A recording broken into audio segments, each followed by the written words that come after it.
रामोजी राणम जय जिनेंद्र। मैं हूँ डॉक्टर इंदु जैन और आज हूँ भारत मंडपम में। आज भारत मंडपम में 2550वें भगवान महावीर के निर्वाणोत्सव का आगाज़ हुआ है। माननीय श्री प्रधानमंत्री मोदी जी द्वारा उद्घाटन हुआ, जो वर्ष भर अब बहुत सारे कार्यक्रम संपन्न होंगे भगवान महावीर के जन्म कल्याणक महोत्सव पर। भगवान महावीर के निर्वाण कल्याणक महोत्सव का आगाज़ हुआ है और ये भारत मंडपम की एग्जीबिशन है।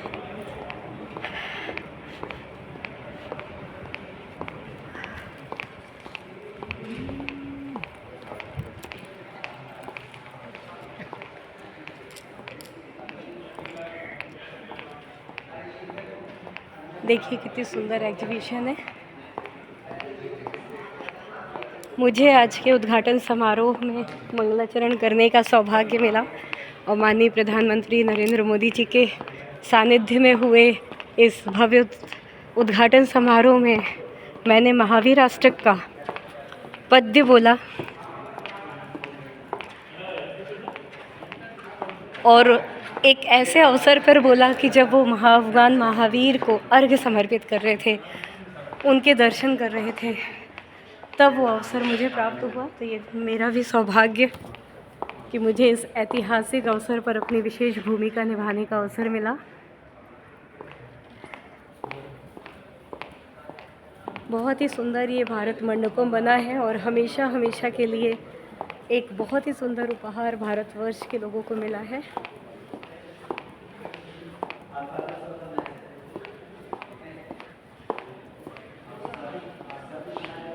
आप कभी भी भारत मंडपम आए तो ये ज़रूर देखिएगा। बहुत ही सुंदर हाथी है, देखिए।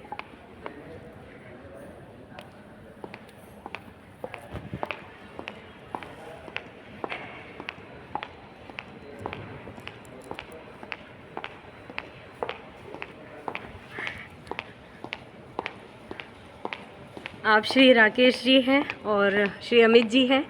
मुझे बताइए कि आपको भारत मंडपम में आके कैसा राग लगा और आज का कार्यक्रम कैसा लगा? अद्भुत अनुभूति, बहुत इतना आनंद लिया आज पूरे दिन कि महावीर जन कल्याणक बहुत ही वृहद रूप में मनाया गया और माननीय प्रधानमंत्री जी मोदी जी के जो बहुत सुंदर वक्तव्य था, वो कैसा लगा आपको? तो हर उनके शब्द दिल को छू गए। अरे वाह, क्या बात है। आप अमित जी हैं और चाणक्य वार्ता समूह के संपादक हैं। आप बहुत ही सुंदर एक कार्य कर रहे हैं। चाणक्य वार्ता एक ऐसी हिंदी पत्रिका है जो राष्ट्रीय स्तर पर हिंदी भाषा का प्रचार प्रसार कर रही है और ज़रूर आप भी पढ़ेंगे तो आपको भी बहुत अच्छा लगेगा। अमित जी, आपने ये पूरा कार्यक्रम देखा, आपको कैसा लगा? बहुत ही सुंदर आयोजन आज यहाँ पर हुआ और माननीय प्रधानमंत्री जी का संबोधन जैन समाज के लिए बहुत ही प्रेरणादायी रहा और सभी चारों संप्रदायों के संतों ने और हजारों की संख्या में जैन समाज के प्रबुद्ध लोगों ने यहाँ पर भाग लिया। बहुत ही अच्छा एवं स्मरणीय और भगवान महावीर के जन्म कल्याणक का एक, मैं समझता हूँ, अभी तक का सबसे बृहद कार्यक्रम ये दिल्ली में संपन्न हुआ है। आपने आचार्य श्री विद्यासागर जी मुनिराज के पूरे जीवन दर्शन को चाणक्य वार्ता में एक प्रकाशित किया है, तो क्या वो पत्रिका आपके पास है? जी। इसमें क्या आपका विचार था कि इस तरह से पत्रिका निकाली जाए और उसका समग्र जीवन दर्शन आचार्य श्री का आए? ये विचार कैसे बना? इसके पीछे का विचार तो बहुत लंबी कहानी है, लेकिन संक्षिप्त में यही बताना चाहूँगा कि 18 फरवरी 2022 में, यानी अपने समाधि से ठीक 2 वर्ष पूर्व, आचार्य श्री विद्यासागर महाराज के दर्शन और चर्चा का मुझे अवसर मिला कुंडलपुर में और तभी आचार्य श्री ने ये कहा कि चाणक्य वार्ता के माध्यम से जैन धर्म का भी कुछ प्रचार होना चाहिए, साहित्य का प्रकाशन भी होना चाहिए। तो उसी प्रेरणा का ही प्रतिफल ये विशेषांक है और लगभग इस विशेषांक को तैयार करने में जो 2 माह का समय लगा, तो 2 माह मुझे यही अनुभूति होती रही कि साक्षात आचार्य श्री ही मुझे आशीर्वाद प्रदान कर रहे हैं कि इस प्रकार से इस अंक का कार्य करो। और वास्तव में जब कुंडलपुर में 16 अप्रैल को भव्य मंच पर माननीय सरसंघ चालक जी श्री मोहन राव भागवत जी ने इसका लोकार्पण किया और सभी मुनि संघों में जिस प्रकार से इस अंक को लेने की तत्परता दिखाई दी, तो मैं समझता हूँ कि जो हमारा जो भी इसके अंदर परिश्रम था वो सार्थक सिद्ध हुआ और इसमें पूरे जैन जगत के जो विद्वान हैं हमारे देश के और आयरलैंड सहित अनेक देशों के प्रधानमंत्री और सभी के संदेश भी इसमें हैं। तो ये संग्रहणीय अंक है और शोधार्थियों से भी मैं आग्रह करूँगा कि इसको अवश्य ही ज़रूर पढ़ें। आप दिखा सकते हैं पत्रिका, इसमें क्या क्या है, मतलब ऐसे ओपन करके थोड़ी सी।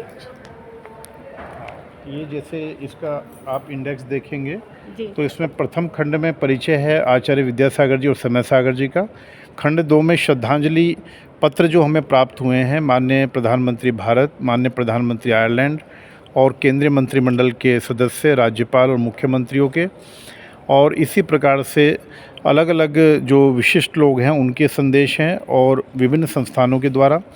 और तीसरे खंड में महत्वपूर्ण लेख और साक्षात्कार हैं जिसमें माननीय प्रधानमंत्री जी के लेख के बाद जैन जगत के प्रसिद्ध विद्वान प्रोफेसर फूलचंद जैन जी प्रेमी का द्वितीय स्थान पर दिया गया है। और उसके बाद इस प्रकार के करते करते करीब इसमें 30-35 आर्टिकल अलग अलग विषयों पर, जिसमें आचार्य श्री के संपूर्ण व्यक्तित्व और कृतित्व को जो 50 से अधिक वर्षों तक उन्होंने जैन समाज के लिए दिया है उसका इसमें मिश्रण है।